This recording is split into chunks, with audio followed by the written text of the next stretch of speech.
end users. Il y a la définition qui a donné M. Donovan Brown à DevOps au niveau de Microsoft. C'est une union de personnes, de personnes et les process et les produits. Regardez l'ordre, personnes, process et produits. Ça veut dire toujours les êtres humains, ils sont influençables. C'est eux qui ont une influence sur ce qui va se passer. Si nous sommes tous d'accord d'adopter une certaine technologie ou bien certains process au niveau de notre entreprise. C'est pour cela qu'on va avoir un accord avec la technologie, ou bien si on est tous d'accord d'adopter par exemple des fonctions au niveau de l'entreprise, ça veut dire que nous sommes aussi accords et prêts à utiliser tous les concepts et respecter bien sûr les requirements et respecter bien sûr les best practices qui sont bien sûr appliqués pour DevOps. Dans ce cas-là, c'est le premier choix qu'on va faire. Une fois qu'on a dit OK, on a donné ce commitment-là de l'utiliser. Donc, dans ce cas, on est accord comme des êtres humains. Après, on va bien sûr juste à la base de caractère de notre entreprise, choisir un process qui convient ou bien qui va satisfaire notre besoin au niveau de développement. Si je parle de process de ce niveau-là, je parle bien sûr de process de développement. OK? S'il vous plaît, de me faire un signe. Il a ou bien vous ne m'entendez pas bien, de me faire un signe, s'il vous plaît. OK? Mais c'est quand même, c'est Hassan. Tu peux parler doucement parce qu'il y a des gens qui. Je sais que tu parles vite. Tu vas te laver. C'est pour cela que je me suis parce que je suis bien mon point faible. Merci, merci. D'accord. Bon, je vais essayer de parler doucement pour que vous me compreniez. Mais si vous me perdez, s'il vous plaît, de me faire un signe. D'accord? Bon. Ce que j'ai dit, c'est que au niveau des process, je parle bien sûr des process de développement.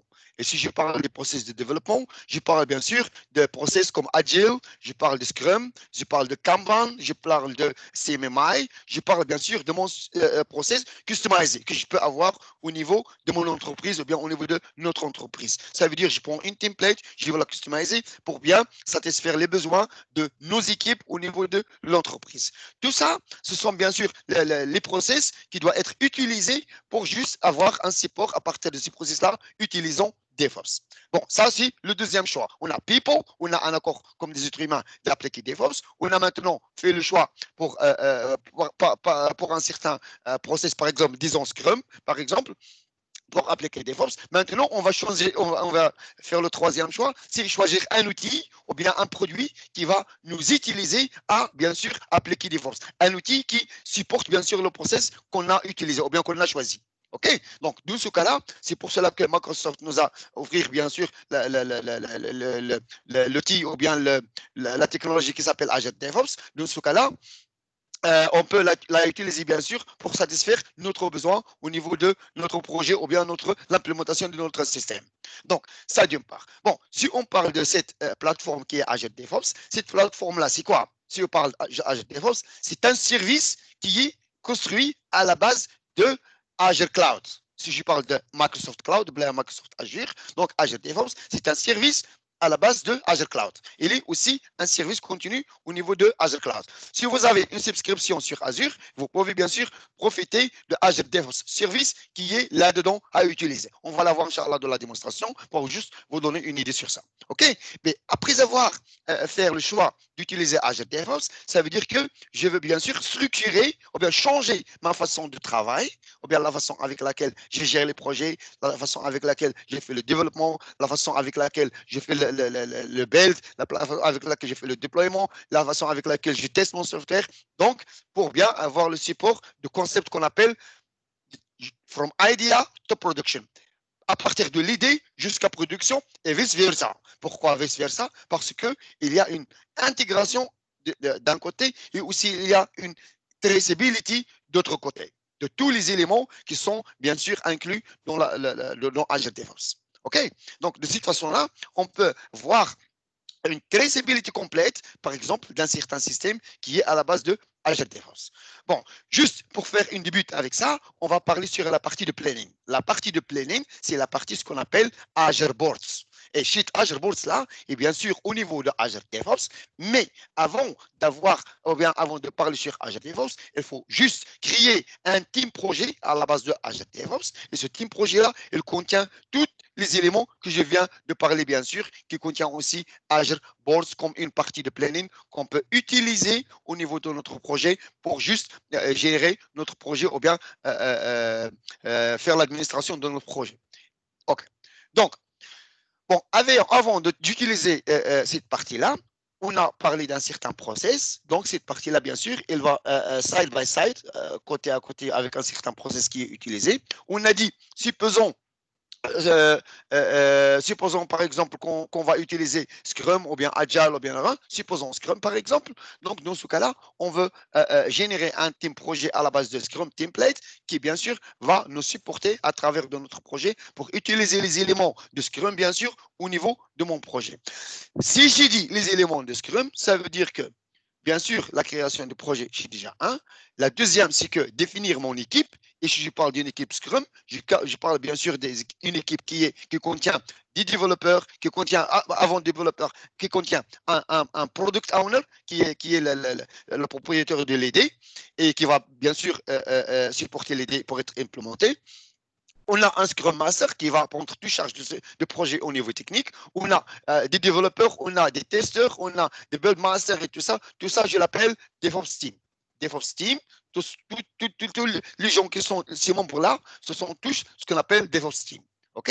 Une fois qu'on a bien sûr construit notre team ou bien notre équipe, on va bien sûr construire notre backlog. Et notre backlog, c'est quoi? Notre backlog, c'est rien d'autre que toutes les idées sur lesquelles on va travailler. Elles doivent être présentes ou bien elles doivent être placées dans un endroit au niveau de la plateforme Azure DevOps qui s'appelle le backlog. Le backlog au niveau de Azure Boards. OK? Donc, si je parle maintenant de Azure DevOps, bien sûr, il y a des autres outils qui doivent être aussi utilisés pour le même objectif. Par exemple, peut-être parmi nous, il y a des gens qui utilisent Jira. Jira, par exemple, c'est un outil de Atlassian qui doit être utilisé, bien sûr, pour le même objectif, pour la gestion ou bien l'administration des projets. C'est exactement la même chose. Il y a juste des gens, par exemple, qui utilisent Trello. Trello, c'est un open source project management tool que tu peux utiliser, bien sûr, aussi. OK? Tout ça, ce sont des outils qui peuvent te supporter, bien sûr, au niveau de ton projet pour faire une administration complète. OK? Donc, après avoir construit l'équipe et après avoir, bien sûr, construire le backlog, on va parler de la façon avec laquelle on va prendre les idées qui sont au niveau du backlog et bien sûr les transformer vers des tâches qui doivent être prêtes ou bien qui doivent être implémentées par les gens de l'équipe, par exemple. OK? Et bien sûr, ces tâches-là doivent être positionnées au niveau d'un certain plan qu'on va faire. Et ce plan-là, ce que j'appelle, par exemple, Scrum Planning. Dans ce cas-là, on définit un Scrum Planning. Ce Scrum Planning-là, on va le planifier et on va pour juste définir le contenu de notre backlog. Et après, on va bien sûr prioriser ce contenu-là qu'on va bien sûr sur lequel on va travailler le long de trajet de notre développement ou bien de notre implémentation. OK? Donc, ça, juste pour vous donner une idée théorique sur ce que je dis. Maintenant, je vais partager mon écran avec vous. Juste aller vers juste aller vers mon environnement pour juste vous donner une idée sur ce que je fais. Est-ce qu'il y a des questions jusqu'à présent? Sinon, on va aller pour... Normalement, on a une zone de chat pour s'organiser un petit peu. Vous pouvez poser des questions dans la zone de chat et pour le poser après à Hassan. Alors, personnellement, si ça aide, moi, quand je fais, j'ai pas l'occasion de consulter la zone de chat. Donc, c'est à vous de me faire un signe s'il y a des questions là. Exactement. Alors, l'objectif de cet atelier, c'est Hassan, c'est juste pour créer un environnement DevOps, c'est ça? Bon, monsieur Saïd, merci bien pour votre question. Ce que je veux faire maintenant, c'est que juste pour notifier à l'audience qu'il y a deux façons de créer un team projet au niveau de DevOps. Bon, la première façon, c'est que ce que vous voyez maintenant ici, ce qu'on voit, c'est que je suis maintenant sur la partie de Cloud, Azure Cloud. Je ne sais pas, est-ce que vous êtes déjà connu par Azure Cloud? Dans ce cas-là, on a portal.azure.com. Ça, c'est le lien que vous allez utiliser juste pour consulter votre lien Cloud, sur lequel vous avez bien sûr besoin d'une subscription avant de l'utiliser. OK? j'ai dit qu'au niveau de ce Azure Cloud-là, il y a un service qui s'appelle Azure DevOps. Donc maintenant, je veux au niveau du cloud, je veux aller vers All Services et je veux juste chercher ce que j'appelle Azure DevOps, ou bien DevOps Starter. Allez, vas-y. Là. Allez, s'il vous plaît, on n'a pas le temps à perdre. OK. DevOps, par exemple, voilà. Vous voyez, on a ici DevOps. DevOps. Je ne parle pas de OK. Non.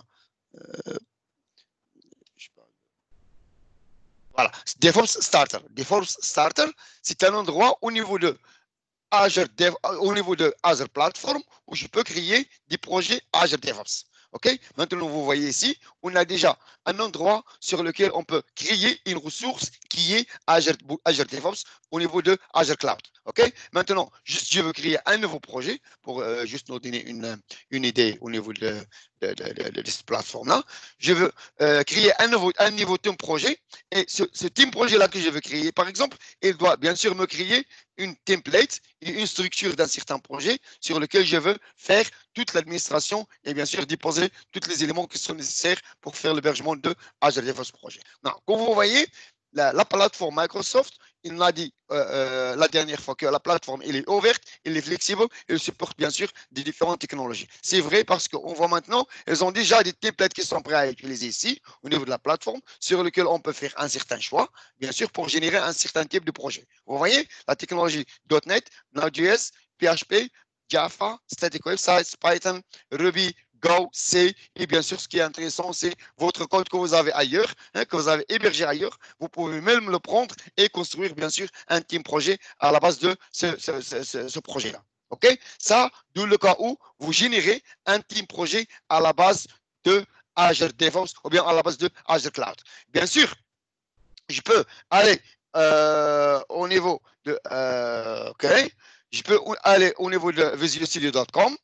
Vous pouvez le faire vous-même. Vous pouvez juste avoir si vous avez un account Microsoft.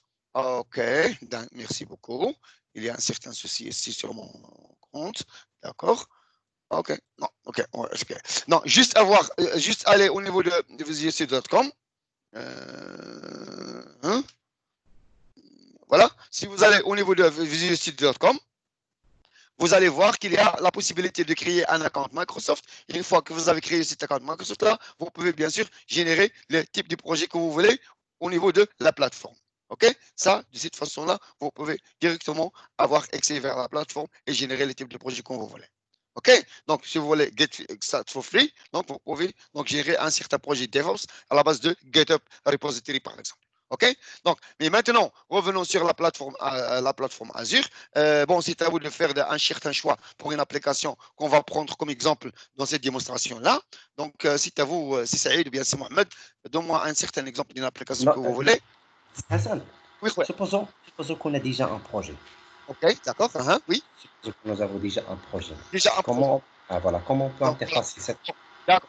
Si on a un projet, comme on a dit par exemple, ça c'est l'option qui nous donne par exemple, ce que M. Saïd veut dire que, supposons j'ai des amorceurs code, il est déjà hébergé ailleurs. Et je veux juste l'utiliser au niveau de cette plateforme-là pour générer un team projet ou bien un CI/CD DevOps team projet à la base de mon source code. Dans le cas-là, je vais y aller vers Bring Your Own Code, qui est cette option-là. Ça veut dire ramène votre code. Je vais dire Next. Et dans ce cas-là, il va me dire d'accord, tu as choisi de prendre un certain code qui est ailleurs, ça veut dire qu'il faut me donner la repository sur laquelle votre code est situé. Dans ce cas-là, je peux juste aller à la base, bien sûr, des credentials que j'ai utilisés.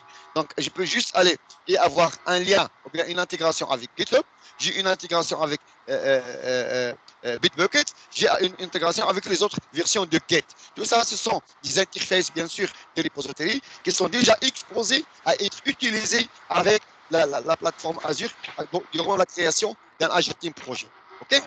Donc, juste maintenant, si on dit que notre source code est sur GitHub, par exemple, ça veut dire qu'une fois que j'ai fait le choix pour GitHub, il va maintenant me demander, d'accord, OK, qui a fait maintenant le choix de choisir GitHub comme une repository sur laquelle votre source code est situé. D'accord? OK. Dans ce cas-là, j'ai dit d'accord. Mais avant de chercher, bien sûr, ou bien avant de faire le lien vers la repository GitHub pour chercher ou bien pour valider, bien sûr apprendre mon code, il va juste faire une authentication, validation d'authentication pour savoir est-ce que le monsieur là qui est Hassan Fadili, est-ce que c'est juste monsieur Fadili qui a bien sûr aussi un lien avec la repository qui doit consulter au niveau de GitHub. Juste pour dire authorize, under the hood, voilà maintenant le mécanisme d'authentication, elle prend place maintenant. Et maintenant, je suis authentifié, il a validé mon identité et je suis permis donc d'aller au niveau de GitHub Repository et de consulter bien sûr les différents repositories qui sont là, comme vous voyez, et bien sûr aussi de choisir une certaine branche à partir d'une certaine repository. Ce qu'on voit maintenant, c'est que je suis au niveau de GitHub. Au niveau de GitHub, on peut avoir beaucoup de repositories comme vous voyez. Tout ça, ce sont mes repositories au niveau de GitHub. Et juste, je vais choisir une des repositories là sur laquelle j'ai déjà mon code. OK? Donc, dans ce cas-là, juste, je ne sais plus, bon, .NET Core, bla bla, je ne sais plus quel projet je peux D'accord, c'est utiliser. bon.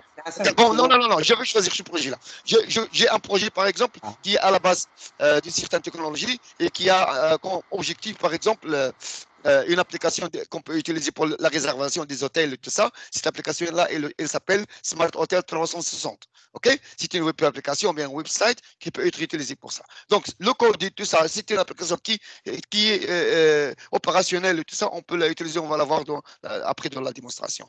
Donc, ce qu'on voit ici, c'est maintenant, on a juste au niveau de cette application-là, j'ai fait le choix pour la repository que je veux utiliser. J'ai fait le choix pour la branche que je veux utiliser avec la création. Et maintenant, je veux dire, OK, next. Et maintenant, juste pour dire, OK, cette application-là, juste pour répondre à la question de M. Mohamed avant de commencer, maintenant, j'ai déjà une application. Cette application-là, elle est au niveau de ma repository. J'ai maintenant le choix de prendre cette application-là à travers la création d'un projet et dire, je veux déposer cette application-là au niveau d'un Docker. Tu vois, l'option-là est Dockerize. Ça veut dire, est-ce que cette application-là est au niveau d'un Docker ou bien est-ce que vous voulez déposer cette application-là au niveau d'un Docker? Ça veut dire, est-ce que vous voulez que cette application-là doit être hébergée au niveau d'un Docker container sur Azure? Donc, si on veut dire oui, et on va nous donner bien sûr la préférence de donner les paramètres nécessaires pour le Docker, le nom, la situation, la location et tout ça. Mais juste pour l'objectif de la démonstration, on ne va pas Dockeriser, juste on va l'utiliser comme un app service. OK? Donc, ça c'est OK. Cette application-là, il est à la base de .NET, bien sûr, et il utilise ASP.NET. Ça veut dire qu'il y a des autres options qu'on peut choisir, bien sûr, ici, comme vous voyez, à la base de .NET, à la base de Ruby, PHP, Python, Static Web Sites et bien sûr Node.js. OK? Tout ça, ce sont des technologies qui sont supportées à partir de la plateforme par défaut. Après, on a bien sûr les plateformes, bien les frameworks sur lesquels on peut choisir selon le type d'application. On a ASP.NET et on a ASP.NET Core parce que c'est une .NET application de ce que j'ai du type ou bien ASP.NET ou bien ASP.NET Core. Bon, juste une petite explication sur la différence des deux, c'est que classique.NET ou bien classique ASP.NET, juste pour .NET ou bien .NET Framework, si j'ai une application qui est à la base de .NET Framework, ça veut dire que cette application-là, elle doit être hébergée au niveau de, ou bien déployée au niveau d'une Windows Platform. Par contre, si je fais le choix et j'utilise par exemple .NET Core, sur laquelle je veux utiliser ASP.NET Core, par exemple, comme framework, dans ce cas-là, j'ai le choix de déployer cette application cross-platform. Ça veut dire au niveau de Windows, mais aussi au niveau de Linux, ou bien au niveau des autres plateformes, Ubuntu, ou bien les autres plateformes. Ça, c'est la différence entre les deux. OK? Juste actuellement, si vous voulez faire le choix de développement des applications web, s'il vous plaît, au niveau de Microsoft, bien sûr, au niveau de .NET, juste utiliser .NET Core et utiliser ASP.NET Core. OK? Parce que ça, c'est actuellement et aussi de le futur est très applicable. OK? Bien sûr, ça à la base d'une architecture qui sera architecture microservices.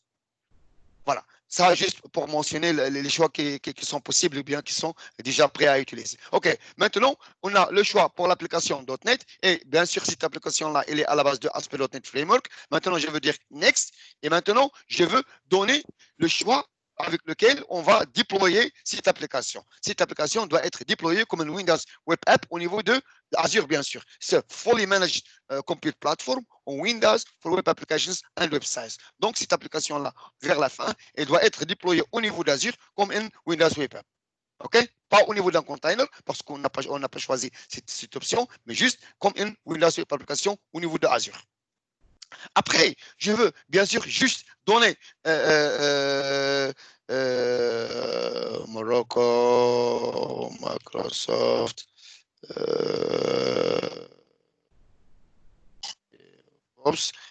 épisode 2. OK? Donc, j'ai donné le nom Morocco Microsoft DevOps épisode 2, juste pour distinguer aujourd'hui. Et après, juste, ça, c'est le nom de mon projet que je vais créer. Et après, j'ai bien sûr l'opportunité de donner le nom d'une organisation. Une organisation, c'est quoi? Si vous voulez créer un team projet au niveau de Azure Cloud, il faut avoir une organisation. Bon, juste une petite explication ici. Bon, si vous utilisez Azure Cloud, ça veut dire qu'il faut avoir une subscription. Une fois que tu as une subscription, donc cette subscription-là, tu vas définir ce qu'on appelle une tenant. Parce que votre subscription, elle vous donne la possibilité de créer une tenant au niveau de Azure Cloud. Une fois cette tenant-là est créée, c'est juste au niveau de tenant que je peux avoir le mécanisme d'authentication, autorisation, bien sûr le lien avec Azure Active Directory ou bien le lien d'Azure Active Directory avec mon classique Azure Active Directory et tout ça. C'est là où je peux bien sûr définir mon identity que je veux utiliser au niveau de la plateforme. Et juste au niveau de cette tenant-là, je peux créer ce qu'on appelle une organisation. Et cette organisation, je peux la comparer par un container, par exemple, sur lequel je veux déposer mes team projets. Ça, juste pour simplification. OK? Donc, pour utiliser un team projet, donc, il faut avoir une organisation. Et cette organisation, c'est une collection, bien sûr. C'est une collection sur laquelle je peux déposer ce qu'on appelle des team projets. Parce que si je génère un projet, un DevOps projet au niveau de la plateforme, je parle toujours d'un team projet. Parce qu'il s'agit d'une équipe ici. Il ne s'agit pas des individus, il s'agit d'une équipe. Donc c'est pour cela, j'ai déjà créé une organisation qui s'appelle Hassan Fad. Et bien sûr, ça est créé à la base de ma subscription qui est déjà choisie. Et maintenant, j'ai le nom de projet. Ce que je vais faire maintenant, c'est que juste sélecter la location sur laquelle mon subscription est liée. Je suis sur Amsterdam, ça veut dire West Europe, ça veut dire mon subscription est à la base de West Europe. Donc, OK, la location est justifiée. Et maintenant, je suis prêt à bien sûr, générer. Ah, attention, following input value. Oh, je m'excuse. Je m'excuse. OK. Input value are not valid. Part of the name. Oh, OK. Yeah, OK. Épisode web. Donc, tu veux pas que. OK, donc tu vas me dire que to change them resource group, resource name, Morocco Max, or OK, or part of the name is OK, حيت le nom Microsoft, d'accord, ما كاينش مشكل. OK, je vais faire Morocco Community, par exemple. Morocco, voilà, Morocco Community DevOps épisode 2. Morocco, donc le nom, on va aussi le Morocco Unity DevOps épisode web, OK. Allez. Alors maintenant, il est en train de générer un team projet pour moi, juste qui va me faciliter, bien sûr, à utiliser DevOps au niveau de cette plateforme-là. Bon, ce qu'il fait maintenant, c'est que le team projet maintenant, il est en train d'être généré de la plateforme, utilisant bien sûr le service Azure DevOps. Ce qui va faire, c'est que le projet que j'ai utilisé, il est bien sûr devenu d'une repository externe, qui est bien sûr GitHub. Je veux juste aller aussi au niveau de GitHub, github.com.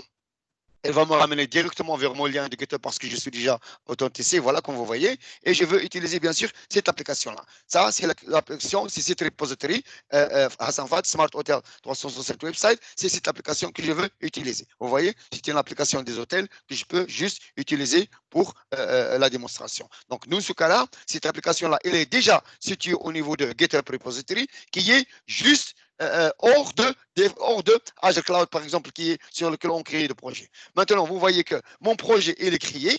Maintenant, je veux aller vers les parties qui sont générées pour moi au niveau de la plateforme. Bon, une chose à mentionner ici. Vous voyez, la génération, elle est faite. Et juste, maintenant, je vais consulter l'application qui est générée, ou bien le team project qui est généré, qui est Morocco Community DevOps épisode 2. C'est le nom de mon team projet. Et vous voyez maintenant qu'il a généré le code. Ce code-là, il a consulté, il n'est pas généré, mais il a consulté le code au niveau de la repository sur laquelle j'ai pointé. Il a, bien sûr, créé un CI. Il a créé maintenant une CI ou bien une Continuous Integration Build Definition. Et il a aussi créé une CD, une Continuous Deployment Release Definition, sur laquelle il va déposer, bien sûr, mon code qui va être déployé au niveau de Azure. OK? Ça, juste pour donner une explication sur ce qui vient de passer au niveau de la création de ce projet-là à la base de Azure Cloud Service, bien sûr. OK. Maintenant, je veux consulter une des parties de ce qui vient être généré pour sortir. Maintenant, je suis encore au niveau de portal.azure.com. Je suis encore au niveau de Azure. Maintenant, si je consulte, par exemple, la partie de CI, je veux juste sortir maintenant du concept ou bien du contexte de Azure Cloud. Et maintenant, je veux aller dans le contexte de Azure Team Projet. OK? Donc, Azure DevOps System Projet, ça, c'est le lien dev.azure.com. Voilà, Hassan Fat, c'est le nom de mon organisation. Et j'ai le nom de mon projet. Et maintenant, je suis sur la partie build. Ça, comme vous voyez ici, ce sont juste, voilà, comme vous voyez ici maintenant, ça, c'est ce qu'on appelle Azure DevOps Projet. Azure DevOps Projet. Ça, c'est le contenu. C'est ça le projet que je viens de parler, qu'on peut construire à partir d'une template, d'un certain process, et que je peux bien sûr utiliser pour faire le management de mon projet, déposer les ressources au niveau de la repository, faire le build et le déploiement, utiliser les artefacts, et utilisant bien sûr aussi le service de test. OK? Ça, c'est la structure de mon team projet. Vous voyez, mon team projet, il est créé avec ce nom-là, à la base de cette organisation sur laquelle je suis. Et maintenant, je peux aller sur les détails de cette team projet pour savoir quelles sont les possibilités que je peux utiliser par ce projet-là. Bon, dans le premier épisode sur lequel on parle aujourd'hui, excuse. La première épisode sur laquelle on parle aujourd'hui, c'est que je veux juste commencer par la première partie. Et la première partie, c'est ce qu'on appelle bien sûr la partie de project management. La partie de project management, bien sûr, après, on va voir les parties qui sont déjà générées au niveau de repo et au niveau de build et au niveau de release. Mais maintenant, en détail, juste avant de faire ça, c'est la partie de planning ou bien la partie de project management. C'est très, très important dans ce cas-là. Donc, cette partie qui est Boards ou bien Azure Boards, c'est ça ce qu'elle appelle, elle s'appelle Azure Boards. C'est là où je peux, bien sûr, faire le management de mon projet. OK. Donc, dans ce cas-là, comme vous voyez, dans cette partie-là, j'ai la notion de work items. C'est quoi un work item? Un work item, c'est rien d'autre que ce sont les tâches sur lesquelles je veux travailler au niveau de mon projet. Ces tâches-là doivent être, par exemple, les notions qu'on connaît déjà, doit être une user story, ou bien un product backlog item, ou bien une epic, ou bien une feature, ou bien un test case, ou bien un bug, ou bien un test plan. Tout ça, ce sont des work items. Ce sont des tâches, ou bien un task, ou bien une tâche. Ce sont tous, je m'excuse, ce sont tous les tâches sur lesquelles on peut travailler au niveau de mon projet pour avoir une bonne administration de mon projet. OK? Et après, on a board. Board, c'est juste le board sur lequel on peut visualiser les tâches qui sont bien sûr le contenu, qui forment le contenu de mon projet. Vous voyez, on a juste configuré, on a juste généré ce projet-là, on n'a encore rien. Il est vide. C'est ça ce qu'on veut, sur lequel on va travailler maintenant. Après, on a le backlog. Et le backlog, bien sûr, il est à la base des choses qui sont déjà sur le board qu'on va prioriser au niveau de board, par exemple. Au niveau de backlog, on peut déposer toutes les idées, par exemple, qui sont là. Si on est au niveau de backlog, je peux bien sûr avoir créé les work items, comme on l'a dit, et je peux bien sûr avoir un planning ici. Comme vous voyez, on a le planning, les itérations 1, 2, 3, 4, que je peux bien sûr utiliser avec une certaine date où il va commencer, une certaine date où il va finir. Dans ce cas-là, je peux avoir une structure sur la façon avec laquelle je peux générer mon projet. OK? Donc, ça d'une part. D'autre part, après avoir le backlog, on peut avoir les sprints. Et les sprints, ce sont bien sûr les moments du temps d'une semaine, une semaine, 2 semaines, 3 semaines, 4 semaines max, sur lesquels je peux définir une sprint ou bien une itération, sur laquelle je vais travailler sur une certaine fonctionnalité de mon projet. Et à la fin de cette sprint ou bien cette itération-là, il faut avoir quelque chose qui est touchable, que je veux bien sûr démontrer à mon client. OK? Donc, dans ce cas-là, ce sont tous les éléments qu'on peut utiliser. Et les queries, ce sont juste les queries que tu peux utiliser pour faire, bien sûr, le filtering entre les éléments qui sont au niveau de backlog. OK? Donc, maintenant, juste commencer au début. Au niveau de board, par exemple, on a bien sûr les éléments qu'on peut créer ici. Si je parle des éléments, je peux aussi. Attends, au niveau de. Pas au niveau de board, mais au niveau de board, par exemple, on peut avoir ici la partie des paramètres ou bien la partie de l'administration. On a par exemple annotation, columns, streamlines. Je peux configurer toutes les choses que je veux board. Columns, stages, backlog. Au niveau du backlog, comme vous voyez, on a les features, on a les stories, mais les epics, ils ne sont pas sélectés par défaut. Donc, je veux les sélecter aussi pour avoir, bien sûr, la traceability complète. Donc, dans ce cas-là, maintenant, si je veux aller au niveau de board, ici, on peut bien sûr créer des différents work items. Ce que je veux faire maintenant, au niveau de board, on n'a rien. Donc, je veux créer maintenant les work items que je veux. Donc, pour avoir un bon management de votre projet, vous faites toujours un pas de départ à partir des requirements que vous avez. Bon, Monsieur Saïd, c'est à vous de me donner bon, il s'agit maintenant d'une application qui est sur les hôtels, par exemple. Donc, juste de me donner quelques requirements sur l'utilisation des applications des hôtels. Normalement, la gestion des hôtels, on a beaucoup user stories qu'on peut utiliser. Parmi les user stories qu'on peut créer, la réservation, le nettoyage des chambres, la gestion du nettoyage d'une chambre, la gestion des airs. Oui, oui. Si vous permettez, avant d'aller vers les user stories spécifiques, on va juste créer une epic. Et une epic, si en haut niveau, on va définir l'idée de ce qu'on va faire. Donc, OK, hôtel, reservation, par exemple. Yes. Hotel reservation system, par exemple. C'est bien create hotel reservation system. C'est ça mon idée, ou bien c'est ça mon idée, ou bien c'est ça mon épique. OK? Donc, cette épique-là, bien sûr, il va continuer au niveau de board. On va à la base de cette épique-là, je peux créer, bien sûr. C'est bon. Je peux maintenant créer, je sais bien qu'au niveau de l'épique, j'ai des features. Donc, ça, il y a une hiérarchie. Donc, au niveau des features, je peux créer, par exemple, on a create auto reservation 1, create ou bien implement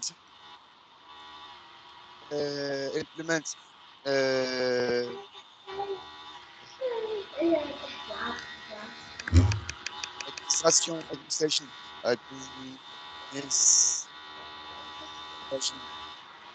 part hotel system. OK? Implement administration part of the hotel system. Je veux la garder.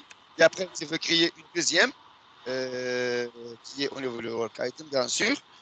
OK? Je veux créer une autre feature qui est implement,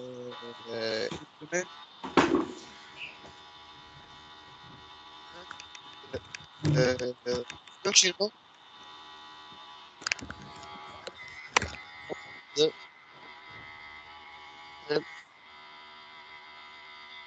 system.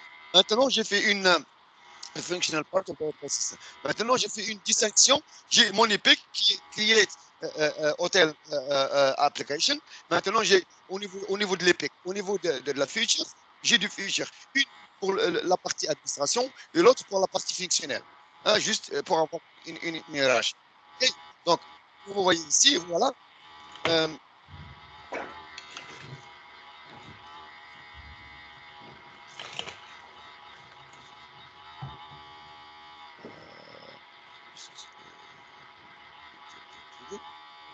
C'est bon. Vous voyez. Donc, facile. Créer system, implement the functional part of the hotel system. Voilà. Maintenant, je veux aller au niveau de l'administration, administration part. OK? Donc, au niveau de la, OK, non, non, juste au niveau de board, juste au niveau de board, on va voir bien sûr aussi les parties là, comme Analytics, FUS, Backlog.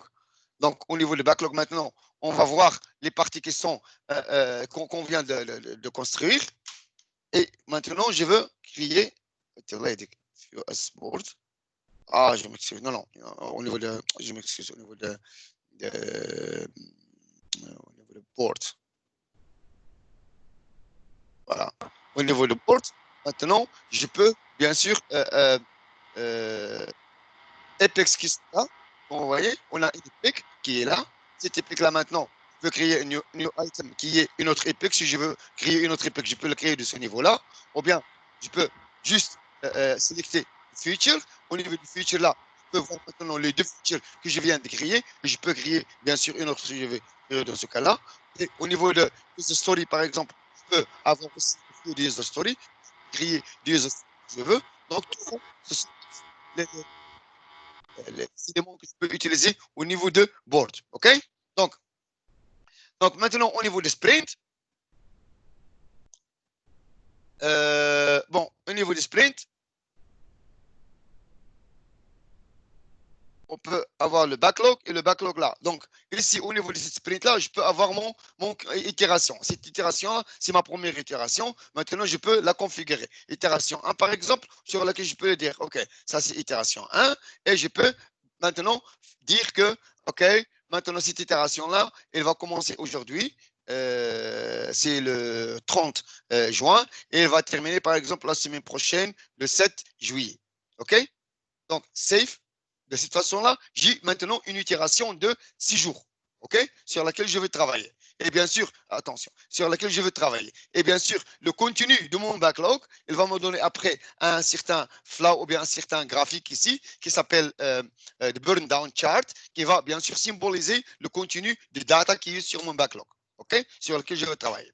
OK, donc voilà, ça d'une part. D'autre part, maintenant, au niveau de board, juste pour vous donner, voilà, comme vous voyez, on a maintenant les dés et ben, bien sûr, computer soit okay, exactement, c'est très bien. Donc, ce que je veux faire maintenant, c'est que, je m'excuse, ce que je veux faire maintenant, c'est que je veux ajouter, je vais bien sûr déposer les éléments que je viens de créer, celui-là, par exemple, je veux le déposer sur, sur une certaine itération ou bien sur une certaine sprint. Comme vous voyez ici, on a Area, ce sont des équipes ou bien c'est le nom du team projet. Et de ce cas-là, je peux bien sûr créer les équipes. Je peux créer des différentes équipes qui doivent travailler bien sûr sur des différentes parties de ce projet-là. Mais dans ce cas-là, juste c'est le nom du team projet qui est en high level, mais au niveau de l'itération, c'est là où je peux bien sûr déposer les éléments que je viens de construire au niveau des itérations sur lesquelles on va travailler. Comme vous voyez maintenant, cette implement administration part of the hotel, c'est elle fait partie de, donc, de cette première itération. Je veux travailler sur tout ce qui concerne l'administration. C'est pour cela que ça est au niveau de l'itération 1. Maintenant, si je vais au niveau des sprints ici, je veux voir que OK, bien sûr, work item. Et maintenant, je peux créer une user story, comme vous voyez ici. Je peux créer une user story ici qui s'appelle implement administration the project. OK? Donc, implement administration of the project. Donc, OK? Add to top. Donc, maintenant, j'ai créé une user story qui doit être sous la feature qui est l'administration sur laquelle on va travailler. Donc, cette user story-là qui est créée, comme vous voyez, je viens de la créer directement et elle est directement située au niveau de itération 1. Au niveau de itération 1 sur laquelle on a déposé la feature qu'on vient de faire. Donc, dans ce cas-là, il y a une liaison entre les deux. Il y a un link entre les deux. OK? Donc, de cette façon-là, maintenant, je suis au niveau de sprint. Et comme vous voyez, mon sprint maintenant, il contient une user story. Je peux créer, bien sûr, au niveau de cette user story-là, je peux créer, bien sûr, des tâches. Comme vous voyez. OK? Donc, configure. Je peux dire, bien sûr, je suis maintenant sur la configuration du projet. Donc, maintenant, je peux dire configure Azure, ou bien on configure Azure Boards, juste backlog. OK? Voilà. Après, je peux dire, je peux dire configure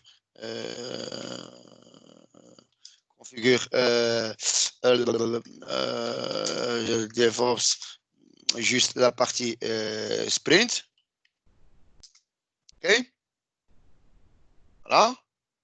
Ça, juste pour l'administration du projet. Et après, maintenant, je peux travailler, par exemple, sur le fonctionnement de mon projet. Par exemple, après avoir fait la configuration, je peux travailler implement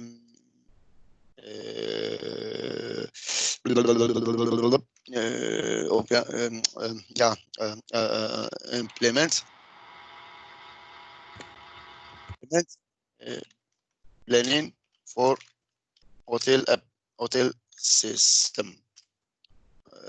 OK. Ça veut dire que configure print 1, par exemple. OK.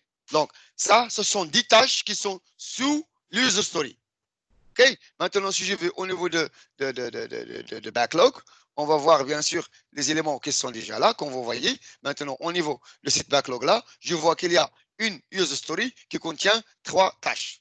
OK? Et au niveau de sprint, bien sûr, je peux maintenant visualiser les choses qui sont au niveau de mon user story. Au niveau de taskboard, on peut maintenant voir la user story qui est et les tâches qui sont là-dedans, qui sont créées, comme vous voyez maintenant. Vous voyez, j'ai une tâche sur laquelle je travaille et j'ai bien sûr les tâches qui sont associées que je peux bien sûr drag and drop et que je peux modifier bien sûr à travers la création. Donc maintenant, une fois qu'on a créé ces tâches-là, configure Azure Board Backlog. Bon, ces tâches-là, elles doivent être bien sûr assignées à des gens qui sont part de projet, juste parce que je suis le seul qui est sur cette subscription-là. C'est pour cela que juste vous voyez mon nom. Donc, s'il y a par exemple, si je veux par exemple avoir les gens avec moi contribuer collaborer sur ce projet-là, je peux juste les ajouter au niveau de Team Projet et ils vont avoir bien sûr accès pour consulter ce projet-là et de travailler avec moi sur cette application, bien sûr, ces systèmes. Hein, de cette façon-là, vous pouvez bien sûr faire l'administration de votre projet en général. OK? Est-ce que ça c'est clair pour mes chers participants et participantes? Est-ce que ça c'est clair? Est-ce qu'il y a des questions sur ça jusqu'à présent? Oui, jusqu'à maintenant c'est clair. Pour tout le monde? Oui. ما تكتبوش على راسكم دبروا راسكم. Est-ce que ça c'est clair, c'est tout? Oui, oui, c'est clair parce qu'on est maintenant de la phase de la planification. Voilà, je suis sur la place de planification, oui. D'accord. Vous savez, pas de questions ici? Et pour moi, il n'y a pas de questions pour les autres personnes. Pour le moment, il n'y a pas de questions. Ok, d'accord. Ok, d'accord. Ok. Donc, maintenant, on a créé, comme vous avez vu, on a créé la partie. Nous sommes toujours sur la partie de planning. Donc, la partie du planning sur laquelle on a créé, bien sûr, juste, premièrement, une epic qui est en high level. Après, sur l'epic, on a créé deux features. Et sur les deux features, on a créé maintenant une user story qui est cette user story-là. Et au-dessus de cette user story, j'ai créé les tâches sur lesquelles je veux travailler à travers mon itération. J'ai maintenant définir une itération de 7 jours, donc de 30 juin jusqu'à 7 juillet, ou bien de 6 jours, sur lesquels je vais travailler sur l'implémentation de ces tâches-là. OK, donc maintenant, je suis au niveau de faire la démonstration. Configure Azure Boards, qui est actif. Je travaille sur ça actuellement. Configure Azure Sprint, je travaille aussi sur ça actuellement. Je travaille aussi sur ça. Donc, tous ces éléments-là, je travaille toujours. Je m'excuse, je travaille sur tous ces éléments-là. Donc, maintenant, ils ne sont plus nouveaux, ils sont maintenant actifs. OK, non, juste pour OK, juste, OK, ça c'est fait. Bon, maintenant, je veux aller sur oh, non, attends, je veux pas le faire de cette façon-là. Maintenant, je veux noter juste le work item 147. Task 147, juste pour vous montrer un certain flow au niveau de code. OK, donc vous voyez maintenant, ça c'est mon backlog sur lequel je travaille à la base, sur lequel je vais avoir comme une base de travailler sur mon application. OK, maintenant, je vais laisser la partie de planning comme elle est. Je vais maintenant aller au niveau de la repository. D'accord? Bon, au niveau de la repository, normalement, si on crée un team projet à la base de Azure DevOps, bien sûr, on a le choix de déposer le code au niveau de Git Repo qui est partie de Azure DevOps. Non, on n'a pas fait le choix, on n'a pas fait ce choix cette fois. On a choisi juste d'avoir une repository externe sur laquelle on va prendre, on va importer notre code qui va bien sûr travailler avec notre partie de Azure Pipelines ou bien CI/CD Pipelines. OK? Donc, c'est pour cela que au niveau de repo ici, je n'ai pas de code que je veux utiliser pour cette application. Mais par contre, le code de cette application-là, il est situé bien sûr au niveau de GitHub. Juste pour revenir à ce qui est créé, on est maintenant au niveau de Azure Cloud, sur lequel on a créé bien sûr cet projet-là. Si je veux consulter par exemple juste au niveau de code ici, il va juste pour l'ouvrir dans un autre fichier. Si je veux open link in new tab, il va me ramener bien sûr vers ma repository GitHub sur laquelle mon code est situé. Voilà, c'est celle-là. Voilà, c'est là, c'est rien d'autre que l'application qu'on a vue au niveau de GitHub. Ça, c'est le lien qu'on a entre Azure GitHub, Azure DevOps et GitHub Repository, par exemple. OK? Donc, au niveau de source code-là, on a le code. Donc, maintenant, au niveau de GitHub, on peut consulter, bien sûr, le source code qu'on a ici. Comme vous voyez, on a les sources. Au niveau des sources, on a le website, on a les functional tests, on a bien sûr la solution, et on a Docker Ignore, mais ça, Docker Ignore ne fait rien pour l'instant. On a les functional tests, les tests fonctionnels, on a le website et on a la solution. Donc, maintenant, je peux ouvrir, par exemple, cette solution-là à partir de Visual Studio, par exemple, et je peux travailler avec elle, si je veux. Mais je ne veux pas utiliser Visual Studio maintenant, je veux juste faire tout au niveau du browser. OK? Donc, dans ce cas-là, je veux maintenant vers la partie de website ici, et la partie de website, comme on sait, au niveau de .NET, on sait la constitution, bien la structure des websites là. Comme vous voyez, on a des controllers, par exemple, qui contiennent la logique, bien sûr, des files qui sont à la base de C# files, qu'on peut bien sûr avoir. Voilà, comme vous voyez, tout ça, ce sont toujours des files qu'on peut utiliser pour la plateforme. On a bien sûr la partie des pages, les pages qui sont déjà construites pour ça. On a HTML, CHTML, on a le view import HTML. Donc, tout ça, ce sont des views, par exemple, qu'on peut utiliser. On a les services qui sont utilisés au niveau de l'application. Les services, par exemple, avec Customer, avec un certain interface, Positive Tweet Service, Setting Service. Tout ça, ce sont des services qui sont nécessaires pour cette application-là, pour qu'elle travaille. Après, on a bien sûr Client App. On a une Client App, par exemple, qui est associée avec cette application-là, sur laquelle aussi on a un certain code source qu'on peut modifier, bien sûr, qu'on peut manipuler au niveau de la plateforme, bien sûr, OK? Ou bien au niveau de la repository. Et après, on a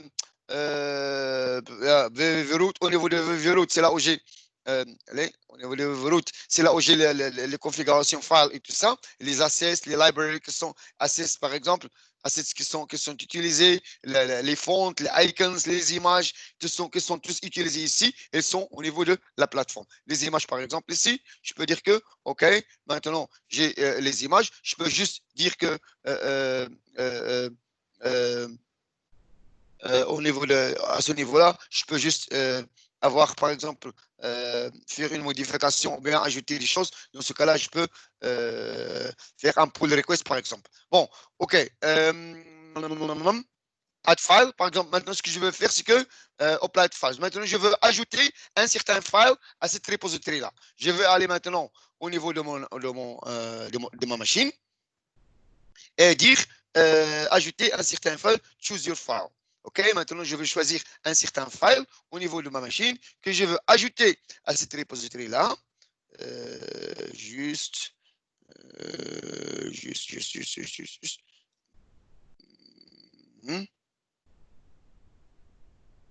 est-ce qu'il est? Ou bien au niveau de desktop. Voilà, cette photo par exemple que je veux ajouter, j'ai juste add file via upload. Donc, file image added. OK? File image added. Donc maintenant, j'ai ajouté un file. Je vais faire maintenant commit directive master branch. OK? Donc, create a new branch. Maintenant, je veux juste créer une nouvelle branche que je veux nommer Hassan Fat test. Ça, c'est ma test branch que je vais créer. Propose changes. Donc, dans ce cas-là, je veux juste ce file-là que je viens maintenant, il est processé. Ce file-là que j'ai ajouté à ma repository, il est maintenant, il est là. Il est au niveau de la test branch que je veux maintenant, je veux créer un pull request pour le changement que j'ai fait au niveau du GitHub. Une fois que j'ai fait un pull request au niveau du GitHub, il va, bien sûr, voilà, j'ai fait un pull request. Ça veut dire que il va me dire maintenant, OK, tu as maintenant injecté un file, un file de la repository, et maintenant tu veux le committer, bien sûr. Dans ce cas-là, donc, je veux maintenant le committer vers le master branch qui est une branche qui est toujours stable. OK? Je viens de Hassan test branch vers le master branch. Une fois que j'ai dit que, d'accord, OK, donc, attention. Donc, maintenant, je peux dire merge pull request ou bien, OK, merge pull request. Et je veux dire, OK, d'accord. Alors, vas-y, confirme merge.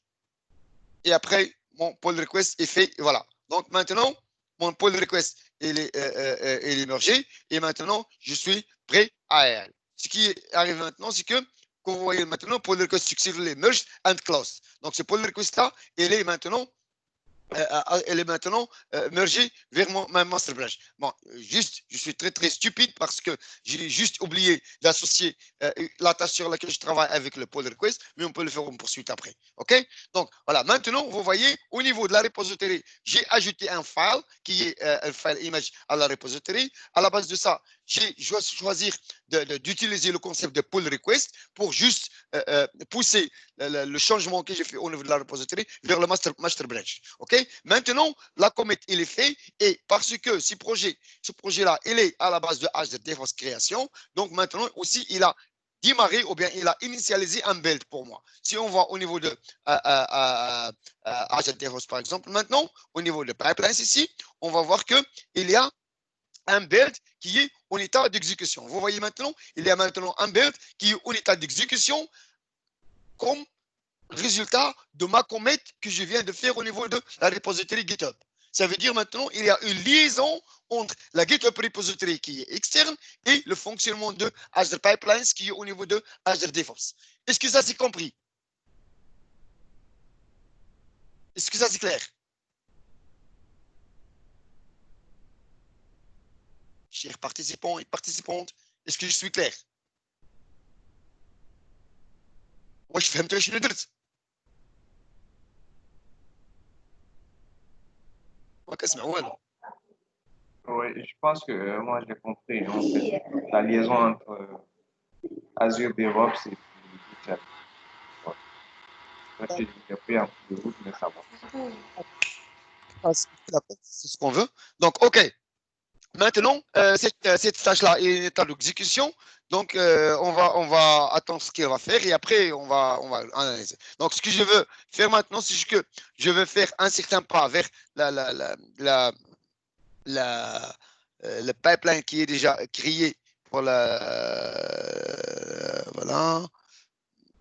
Juste OK. Runs qui sont déjà faits. Voilà, sur le pipeline qui est déjà fait après. Voilà, c'est le premier. Ça, c'est la première commit qui a été faite au niveau de la création. Comme vous voyez, il a aussi initialisé un build à la base de CI, parce que si on parle de continuous integration, ça veut dire le fait que vous faites une commit ou bien un pull request qui est succédé au niveau de la repository, il va trigger un certain build. C'est ça ce qu'on appelle le mécanisme de CI ou bien continuous integration. OK? Je m'excuse. C'est ça ce qui est fait, premièrement. Maintenant, le deuxième là, c'est le deuxième trigger ou bien la deuxième exécution de build à la base de pull request que je viens de faire au niveau d'ajouter au niveau de GitHub où j'ai ajouté un file à la repository. Et j'ai fait, bien sûr, la commit. Voilà. Donc, maintenant, je vais prendre la première commit. Je veux analyser, bien sûr, je veux analyser le contenu non, je veux pas. Non, on n'est pas. Non, s'il vous plaît. Non, je veux aller au niveau de CI. Au niveau de CI, je m'excuse. Au niveau de CI. Donc, je veux maintenant analyser le contenu de cette build-là. OK. Juste pour avoir le runs, succeeded run. Come on. S'il vous plaît. Voilà, celui-là. Juste celui-là. Voilà, succeeded. Et voilà, vous avez maintenant tout ça, ce sont des tâches qui sont effectuées, séparément comme résultat de ma commit au niveau de la première exécution. Tout ça, ce sont des tâches, bien sûr, de mon build. Maintenant, je veux élaborer un peu en détail sur la partie de pipeline sur laquelle on a, bien sûr, sur laquelle on a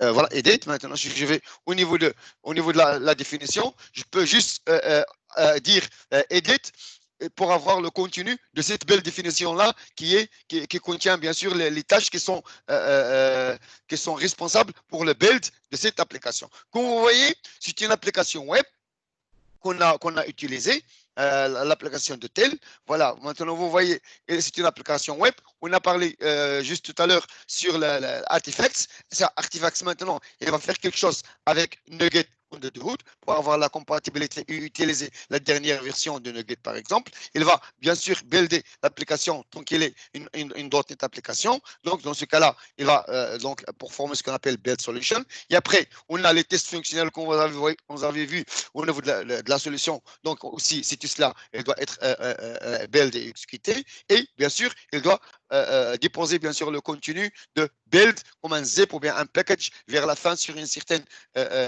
location sur laquelle on va la prendre et on va la déployer bien sûr vers les environnements qui sont désirés. OK? Ça, juste pour vous donner le flow. Maintenant, ce sont ces tâches-là qui sont bien sûr maintenant en état d'exécution et ces tâches-là, bien sûr, qui sont au niveau de summary qu'on va voir au niveau de summary ici. Une est déjà effectuée. Voilà, la deuxième est aussi effectuée. Et maintenant, chaque étape ou bien chaque tâche qui est effectuée, maintenant, cette tâche de son tour, il a maintenant aussi initialisé un build ou bien un release. Un release qui va déployer, bien sûr, le contenu de ce build-là vers un certain environnement qui est déjà préconfiguré pour moi au niveau de la plateforme, ce qu'on appelle le continuous deployment. OK? Donc, au niveau, ça c'est au niveau de build. Et maintenant, au niveau de release, bien sûr, si on va au niveau de release, on va voir que, bien sûr, maintenant, on a le déploiement, le premier déploiement n'est pas succédé. Je ne sais pas pourquoi. Donc, on va voir. Deployment failed. Pourquoi? Allez, vas-y. Voilà, au niveau de deploy application, qu'est-ce qu'il a dit? Je peux consulter juste les logs. Mesh with specific pattern. Ok, qu'est-ce qu'il dit ici? Error. More than one. Ah, ok, ouais, je sais, oui, je sais pourquoi. Parce que, Ok, stupid. Ok, bon. Maintenant, ce que je veux faire, c'est que ça, elle est pipeline. Juste pour aller au niveau de pipeline, vous donner une explication. Ça, c'est la partie release. La partie release, c'est sur laquelle je parle maintenant. La partie release, comme vous voyez ici, je suis au niveau de pipeline, qui contient bien sûr le contenu de l'artefact. Cet artefact-là, c'est le contenu de notre build. C'est le contenu de notre CI. OK? Cette CI-là, il est situé au niveau de drop. Et drop, il contient bien sûr les paramètres ou bien les fichiers qui sont nécessaires à être déployés au niveau de Azure. OK? Ça, c'est d'une part. Ça, c'est le contenu de mon CI, de mon build, qui est bien sûr input pour mon déploiement. Et mon déploiement, bien sûr, il va être effectué au niveau de stages ou bien au niveau des environnements. Vous voyez, il m'a créé un environnement dev. Et cet environnement dev-là, il contient 2 tâches. Ces 2 tâches-là, c'est eux qui vont performer, bien sûr, l'exécution de déploiement et aussi le déploiement de cette application au niveau d'Azure. Je vois maintenant que le premier déploiement, il est échoué parce que attends. Ah, oui, il est échoué. Pourquoi? Parce que ici, on a spécifié d'aller et de prendre tout ce qui est zip file. Et maintenant, juste tout ce qui est zip file. Maintenant, il faut juste, parce qu'au niveau de l'application, j'ai au niveau de drop, comme vous voyez, ce drop-là, c'est le contenu de mon build. Et il contient bien sûr plus d'un zip file. C'est pour cela que le système ne savent pas quel zip file il va prendre. Ou bien le zip file de website function, ou bien le website zip. Donc, ce cas-là, je veux prendre website. Website zip, si je spécifie par exemple ce website-là, je veux dire juste zip web zip specified. OK? Donc, dans ce cas-là, je sais ce que j'y vais. Et maintenant, je veux.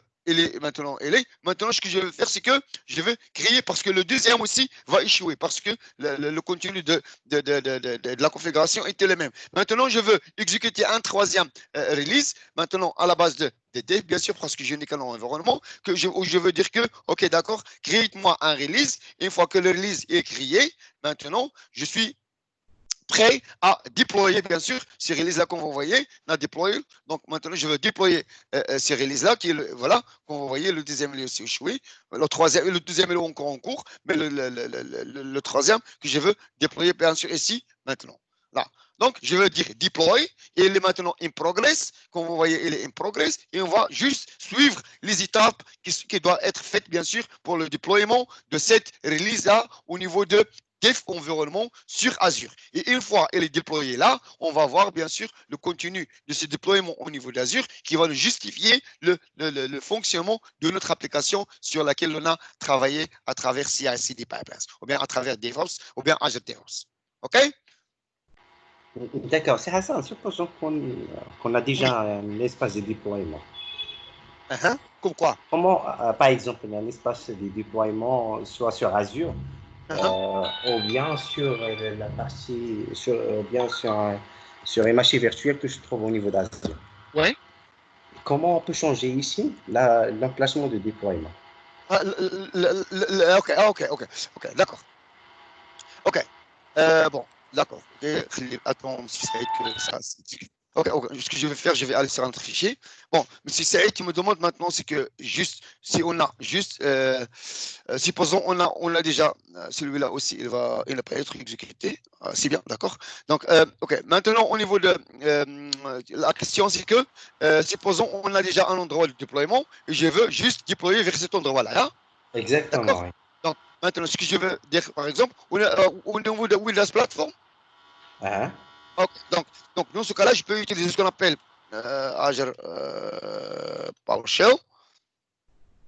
Genre, ça, j'ai une tâche qui s'appelle Azure PowerShell, que je vais prendre ici au niveau. Cette Azure PowerShell-là, c'est là où je peux, bien sûr, spécifier, je m'excuse, spécifier, bien sûr, le contenu des scripts qui doit être, le contenu des scripts qui va être déployé, d'accord?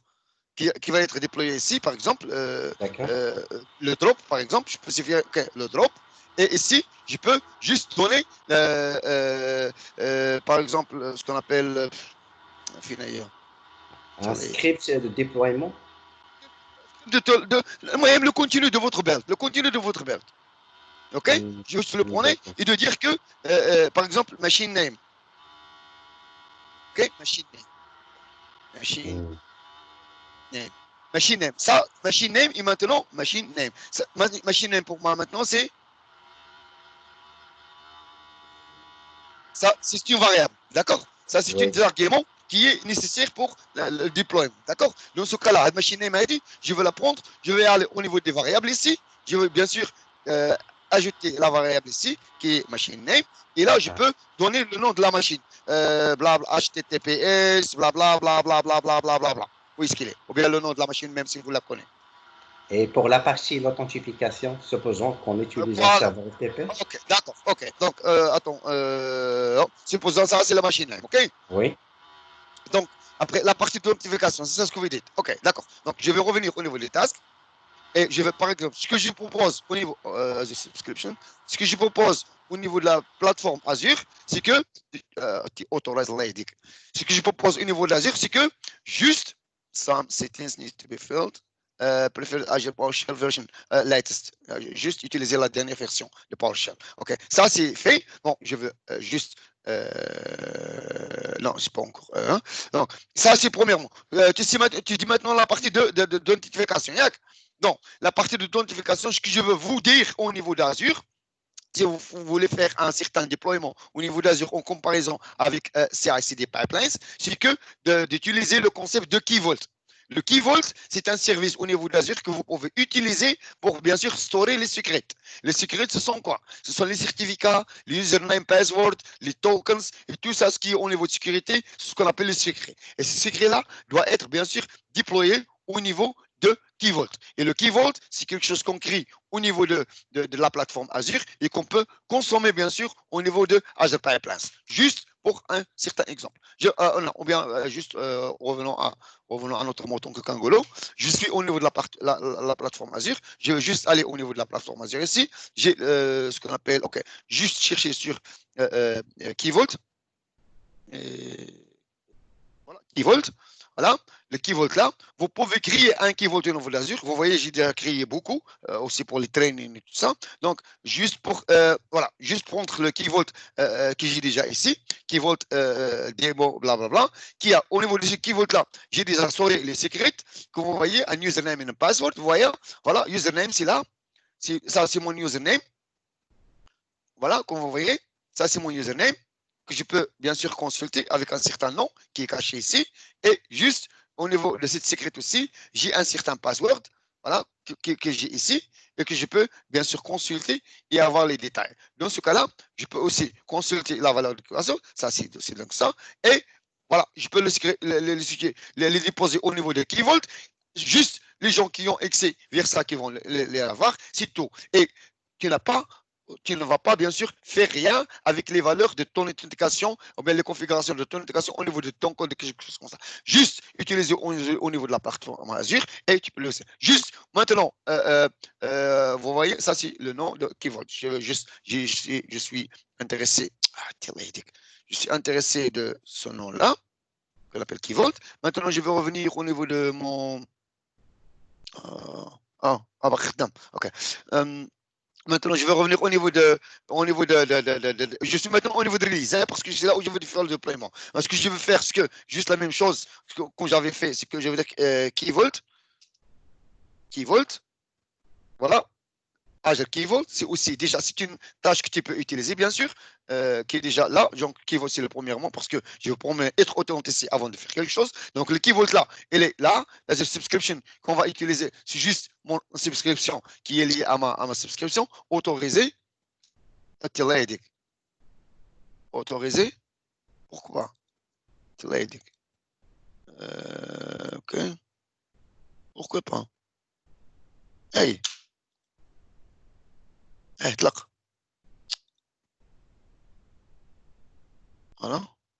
Voilà, ça c'est mon subscription.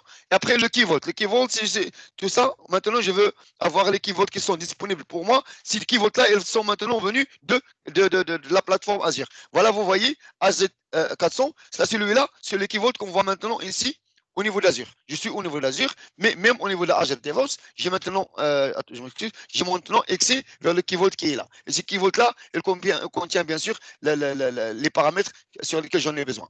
OK? Key Vault. De cette façon-là, je peux faire l'authentication autorisation à travers sur mon application, utilisant les secrets de Key Vault, bien sûr, qui sont situés au niveau de la plateforme Azure SC comme password et username. Et dans ce cas-là, je peux utiliser bien sûr juste au niveau de où est-ce qu'il est, juste au niveau d'ici, je peux utiliser bien sûr secret filters. Ça, ce sont bien sûr des filtres. Comment separated les secret name or leave or domain or secret names. OK. Maintenant, je peux utiliser username. De la même façon,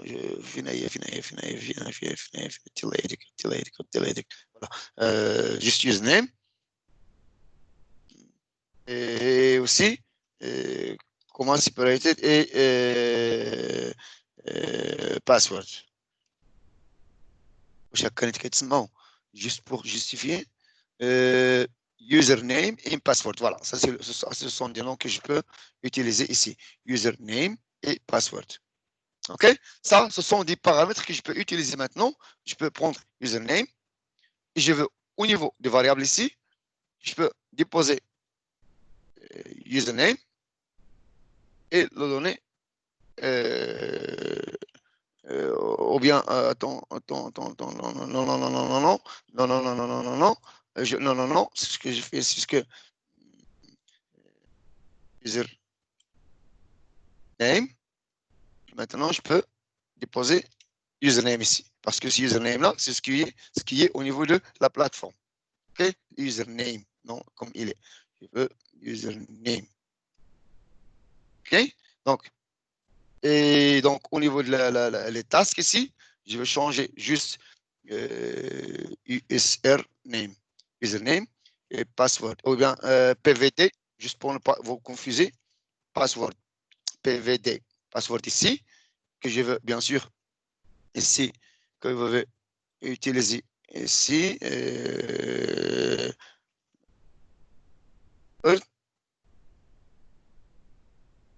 PVD. OK? Non. Et c'est PVD. Voilà. De cette façon-là, je peux spécifier. Parce que sinon, là, username et password, ce sont les noms qui sont connus par moi au niveau de la plateforme ici. OK? Par contre, les variables que j'utilise ici, ce sont juste les variables qui sont utilisées par moi au niveau de la tâche qui volte ici, comme des paramètres. Est-ce qu'il est username, username sont le E et PVD. OK? Juste des paramètres. Là, de cette façon-là, je peux delta.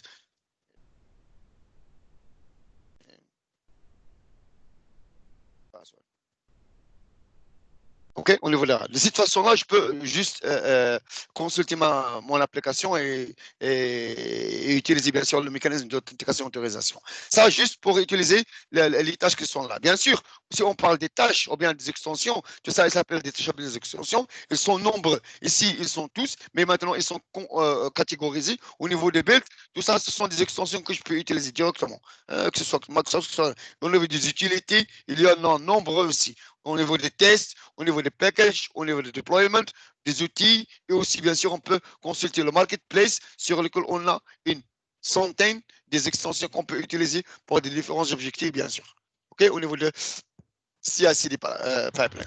OK. Alors, c'est Hassan.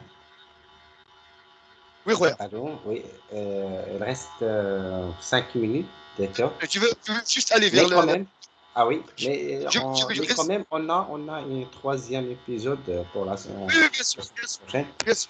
La semaine prochaine, on va en détail sur la partie de build et la partie de release, en détail techniquement comment ça marche. Ça marche, d'accord. Ok, ça marche. Maintenant, on voit maintenant le déploiement de mon release à la base de pull request que j'ai fait au niveau de GitHub.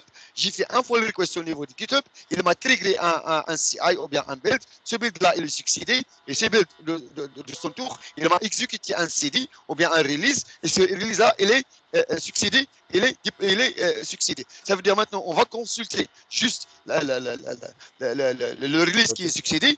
On va voir ici, ce sont des tâches qu'on vient de voir, la tâche de la création de Azure App Service et la tâche de déploiement.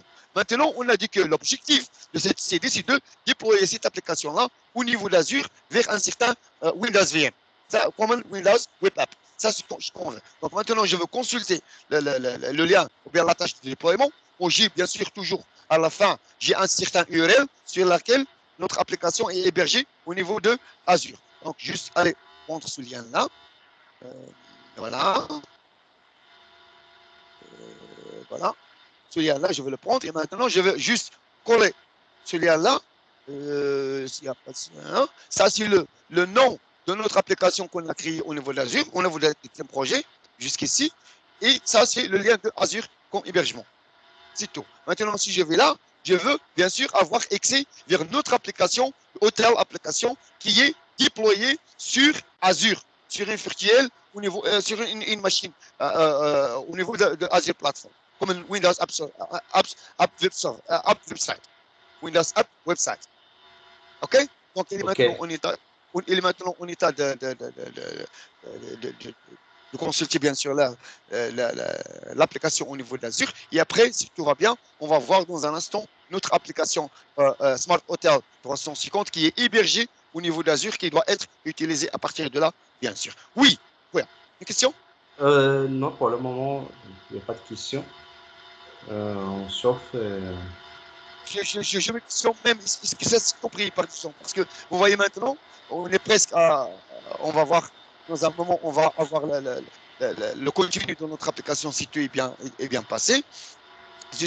Voilà, vous voyez, mon application maintenant, elle vient peu à peu elle est téléchargée. Voilà, ça c'est mon application des hôtels qui est hébergée au niveau de cette application-là, qu'on voit les Smart Hotel 350, qui est hébergée au niveau d'Azure. Consultant Morocco Community DevOps épisode 2, épisode web, donc Azure.website.net. Chacun de vous peut consulter ce lien-là et peut juste voir comment on peut générer ça. C'est une application qui est prête à utiliser.